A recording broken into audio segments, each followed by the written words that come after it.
I'd now like to take you through using the ruler features up here, so particularly indentation and using tabs. If you don't see a ruler up the top here, at the moment it's in inches. If I go to view, just the third option down, show ruler, so just make sure that's ticked so you can get started.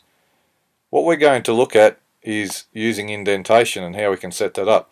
So I'm just going to show you on a highlighted section here, or you can set these up right at the beginning of doing a particular document or a section to use those things.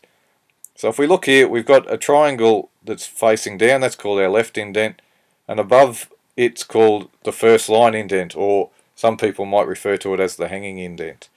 So if I want to move just this section, so I've highlighted it, I can simply grab, if I grab the triangle pointing down and drag it across, say somewhere near the 1, it will move that entire section across.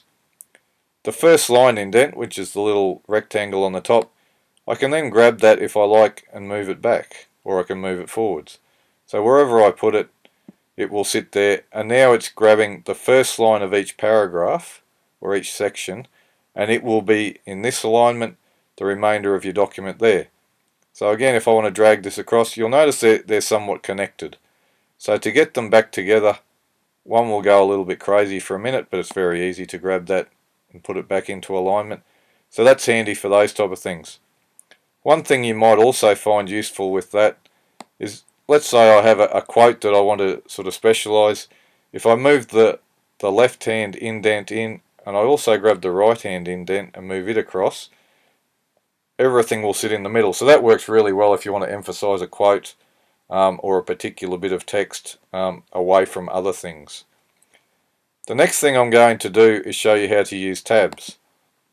So at the moment, and I'll just move to a new document here that's got nothing in it. Again, here's our ruler at the top, so to ensure that's there, it's in view and the third option down.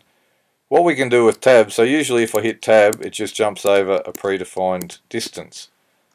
What we can now do is actually set left, right, and center indents. So by doing this, the wording they use is tab stop. So basically when I hit the tab, it will stop at this particular thing. So a left tab stop can be placed anywhere. So rather than it going sort of half an inch each time, I can actually set it. So if I put a left one there, I might come somewhere over here and put a center one there, and right over on the far side we might want a right tab stop. And now when I hit tab, rather than just jumping in little increments each time, it will jump straight to that section. So the text will go there. I hit tab again, it will jump to the center one. Again, if I type some text in there, you'll notice that it's actually centered in the middle of there. So often that one's not a bad one to use.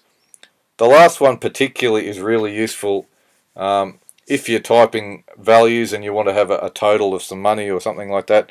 You might type in the values like that and they will line up. Again, if I hit tab, it goes to a certain place.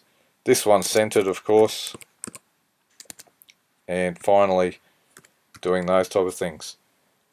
Okay, down the track, if I want to change those, you can't just grab and drag them. Okay, what you will need to do is highlight the particular text. Once you've got it all highlighted, let's say I want to move this center one, I can grab it and move it over here and the text will follow accordingly. But a really useful thing to do if you're wanting to get your columns nicely lined up without using a table. So that's tabs. If I want to get rid of them, I simply grab on it, drag down into the normal document and you'll see it disappears, and then my formatting goes a bit crazy. So just one to watch. Of course, if you don't like that, Command Z or Control Z on a Windows machine and you're back in business. Good luck and enjoy those features.